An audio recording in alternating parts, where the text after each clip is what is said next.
제가 가지고 있는 성경으로는 구약성경 765쪽에 있습니다. 다 찾으신 줄 알고 제가 봉독해 드리겠습니다. 너는 부르짖어 보라. 내게 응답할 자가 있겠느냐? 거룩한 자 중에 내가 누구에게로 향하겠느냐?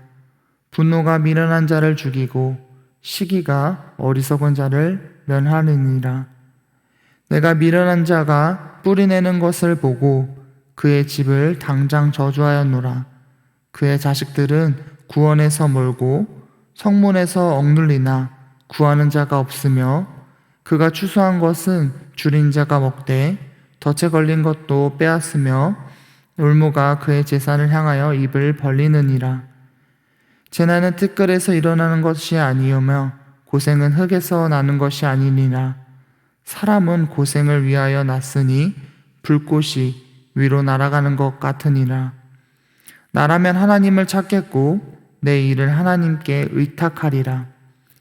하나님은 헤아릴 수 없이 큰 일을 행하시며 기이한 일을 셀 수 없이 행하시나니 비를 땅에 내리시고 물을 밭에 보내시며 낮은 자를 높이 드시고 애곡하는 자를 일으키사 구원에 이르게 하시니라. 하나님은 교활한 자의 계교를 꺾으사 그들의 손이 성공하지 못하게 하시며 지혜로운 자가 자기의 계략에 빠지게 하시며 간교한 자가 계략을 무너뜨리심으로 그들은 낮에도 어두움을 만나고 대낮에도 더듬기를 밤같이 하느니라. 하나님은 가난한 자를 강한 자의 칼과 그의 입에서 또한 그들의 손에서 구출하여 주시나니 그러므로 가난한 자가 희망이 있고 악행이 스스로 입을 다무니니라. 아멘.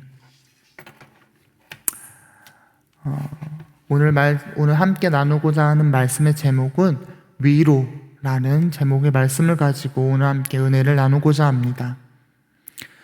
사람들은 살아가면서 위로를 주기도 하고 또 위로를 받기도 합니다. 이렇게 주고받는 위로 사이에서 회복을 경험하기도 하지만 오히려 상처를 더 아프게 만드는 경우도 많이 있습니다. 특히 그리스도인들은 하나님의 말씀을 통해서 선한 의도로 위로를 하지만 그것이 오히려 상처를 입은 사람들을 더욱 아프게도 만들기도 합니다. 오늘 본문 말씀에 엘리바스와 욥의 관계도 마찬가지입니다. 엘리바스는 재앙의 원인이 그의 일을 당한 당사자에게 있다고 말하며 욥에게 회개를 촉구합니다. 인간인 이상 하나님 앞에 완벽할 수 없으니 그의 말이 완전히 틀렸다고 볼 수만은 없습니다. 그렇지만 모든 말에는 맥락이라는 것이 있습니다. 그의 말은 너무나도 비극적인 일을 당한 욥에게는 적절하지 못한 겉면이었습니다. 이처럼 위로하는 일은 사람이 살아가면서 피할 수 없고 또 이 위로라는 것이 얼마나 어려운 일인지 우리는 알 수 있습니다. 오늘 본문을 통해서 엘리바스가 무엇을 실수했는지 살펴보고 또 위로를 어떻게 해야 되는지 한번 알아보겠습니다. 우리가 첫 번째로 주목해야 할 점은 엘리바스의 태도입니다. 엘리바스는 앞서 모든 인간을 죄인으로 규정하고 인간인 욥이 지금 당장 하나님께 당연한 벌을 받는다고 은연중에 말하고 있습니다. 그리고 이제 본문에서는 직접적으로 욥을 책망하듯 말하고 있습니다. 욥기 5장 1절부터 4절까지입니다. 제가 읽어드리겠습니다. 너는 부르짖어 보라. 내가 응답할 자가 있겠느냐? 거룩한 자 중에 내가 누구에게로 향하겠느냐? 분노가 미련한 자를 죽이고 시기가 어리석은 자를 멸하느니라. 내가 미련한 자가 뿌리 내리는 것을 보고 그의 집을 당장 저주하였노라.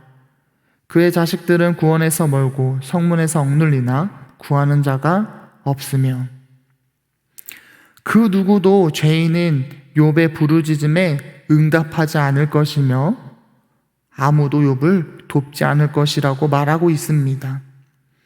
그리고 고난 앞에서 욥이 내뱉은 탄식은 분노와 시기에서 나온 것으로 미련하고 또 어리석은 자의 모습과 같다고 지적하고 있는 것입니다. 그러면서 자신은 그런 자들 앞에서 얼마나 의로운 삶을 살았는지 자랑하고 자신은 그처럼 미련하고 어리석은 자들을 저주했다고 회상하고 있습니다. 자신이 저주한 사람들의 자녀들은 멸망당했고 저주를 당하는 자는 모든 것을 잃어버린 것을 자랑처럼 여기고 있습니다. 욥을 위로하러 온 엘리바스는 자신이 심판자인 것처럼 변하고 또 마음대로 말하고 있습니다. 자신은 의로운 사람이기에 죄인을 저주할 만한 위치에 있다는 교만한 태도로 하나님 앞에서 실수를 범하고 있는 것입니다. 엘리바스를 통해서 우리는 아는 것에 대한 겸손함을 배워야 합니다. 우리의 사고방식이나 판단력이 돌같이 굳어져서는 안 됩니다. 그와 반대로 살같이 부드러워져야 합니다. 에스겔 11장 19절부터 20절까지의 말씀입니다. 내가 그들에게 한 마음을 주고 그 속에 새 영을 주며 그 몸에서 돌 같은 마음을 제거하고 살처럼 부드러운 마음을 주어 내 율례를 따르며 내 규례를 지켜 행하게 하리니. 어려움 당한 사람을 만날 때에는 우리의 사고방식이나 판단력을 내려놓고 겸손한 마음으로 나아가야 합니다. 엘리바스와 같이 돌 같은 마음으로 어려움 당한 사람을 만난다면 죄를 판단하고 정죄하는 심판자가 되는 것입니다. 이는 욥에게도 실수하는 것이지만 그 누구보다 하나님 앞에서 실수하는 것입니다. 죄의 심판은 사람에게 있지 않고 하나님께 있기 때문에 사람이 심판자가 되었을 때는 하나님 앞에 교만하게 되는 것입니다. 우리 수표교회 성도님들은 고통 중에 있는 사람들을 위로할 때 심판자가 되지 않고 하나님 앞에 겸손한 마음으로 그들을 위로하는 하나님의 성도님들이 되시기를 소망합니다. 우리가 두 번째로 주목해야 되는 것은 죄의 특징입니다. 엘리바스가 욥에게 최종적으로 말하고자 하는 것은 사람이 겪는 재난과 고생은 그 당사자에게 책임이 있다는 것입니다. 7절의 말씀을 보시겠습니다. 사람은 고생을 위하여 났으니 불꽃이 위로 날아가는 것 같으니라. 재난과 고통의 책임이 사람에게 있다는 것이 불꽃이 공중을 향해 올라가듯 매우 자연스럽다는 뜻입니다. 즉, 욥이 고난과 고통 가운데 있는 것이 그에게 책임이 있다고 당연시 여기고 있는 것입니다. 자녀들을 잃어버리고 낙심한 친구 욥에게 자식들의 잘못된 것도 다 욥의 탓이라고 말하여 욥을 더욱더 아프게 했습니다. 이러한 조언은 고통 중에 몸부림치는 욥에게는 너무나도 가혹한 내용이었습니다. 물론 엘리바스가 말하는 것처럼 분명 본인의 잘못된 행동 때문에 실패를 경험하고 재난을 당하는 이들도 있습니다. 아마도 이스라엘 사울 왕이 대표적인 인물일 것입니다. 다윗이 블레셋과의 전쟁에서 골리앗을 쓰러뜨리고 전쟁을 승리로 이끌었습니다. 그런 다윗을 향해 백성들이 사울은 천천히요, 다윗은 만만이다 라고 환호했습니다. 이런 소리를 들은 사울 왕은 견딜 수 없는 분노와 질투를 느꼈고 그 이후 다윗을 죽이기 위해 삶의 전체를 걸었습니다. 우리 성도님들도 분노와 질투에 눈먼 사울의 끝이 어땠는지 모두 알고 계실 것입니다. 그는 결국 멸망의 길을 걷게 됩니다. 이처럼 우리가 경험하는 많은 실패와 고통의 원인이 우리 자신이 저지른 잘못된 선택과 행동의 결과인 경우도 있습니다. 하지만 우리가 여기서 분명히 알아야 할 것은 이 세상에는 무고한 고난도 많다는 것입니다. 아무런 잘못 없이 고통당하고 희생되는 수많은 사람들이 있습니다.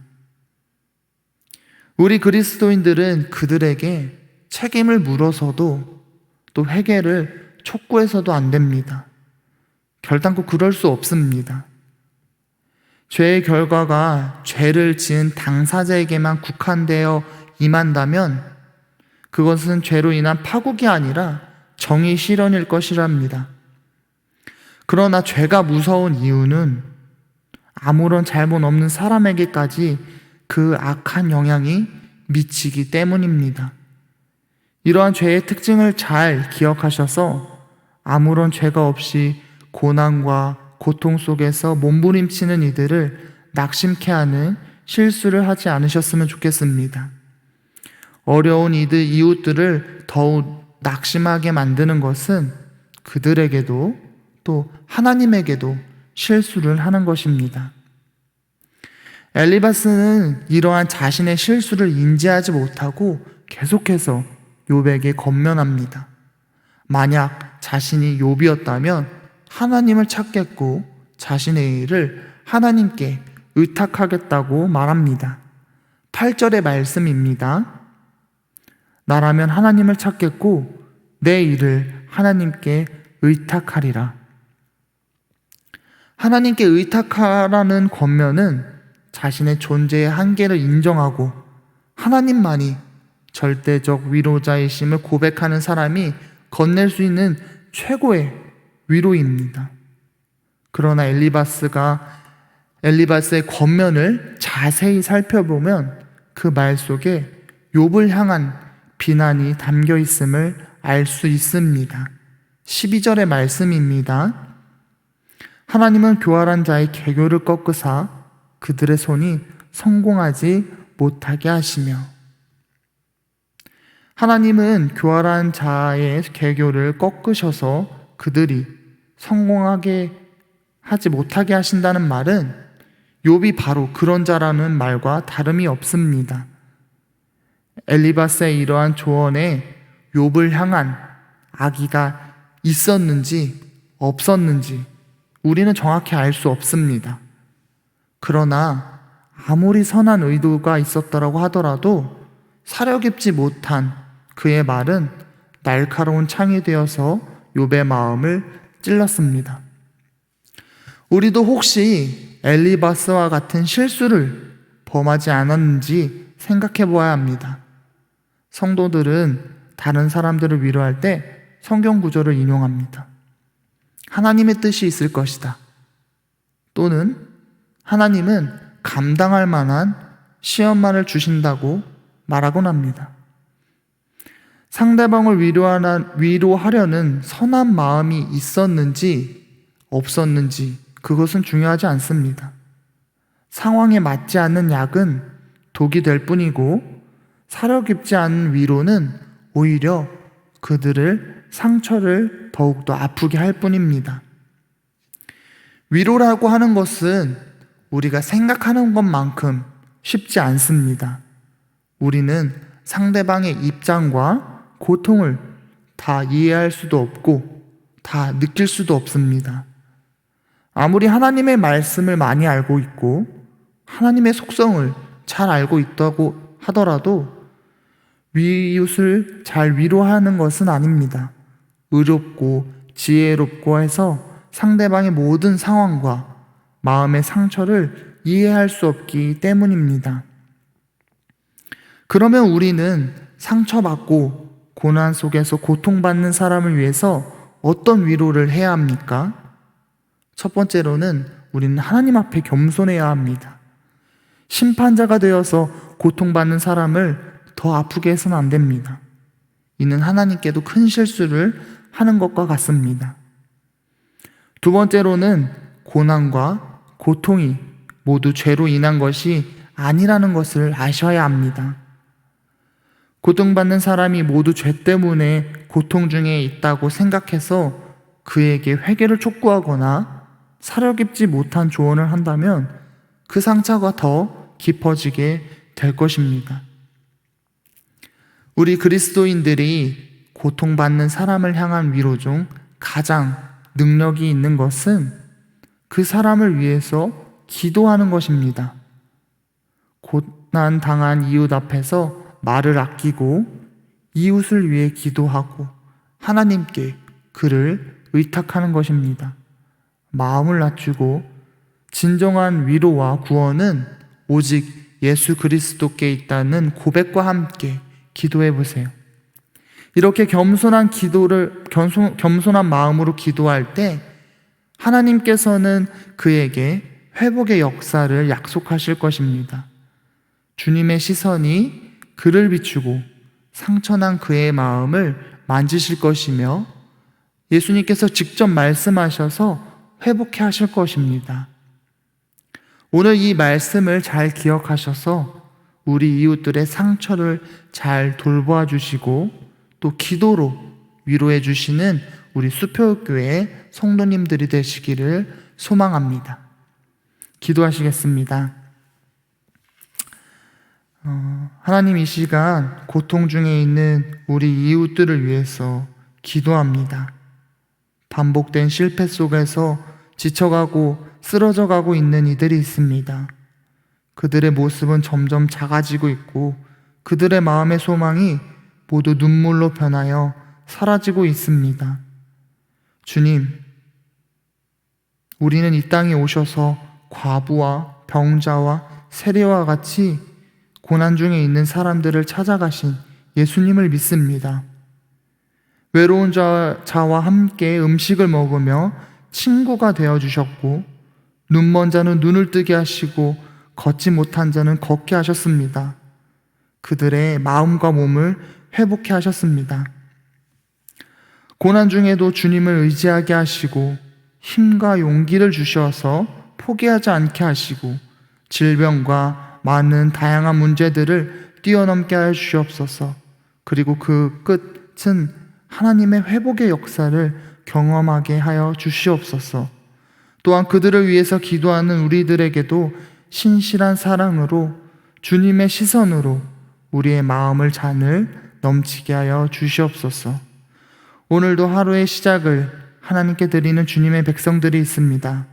오늘 하루 이들과 함께 해주셔서 주님께서 허락하신 그곳을 작은 하나님의 나라로 세워나갈 수 있도록 하여 주시옵소서. 주 예수 그리스도의 이름으로 기도드립니다. 아멘.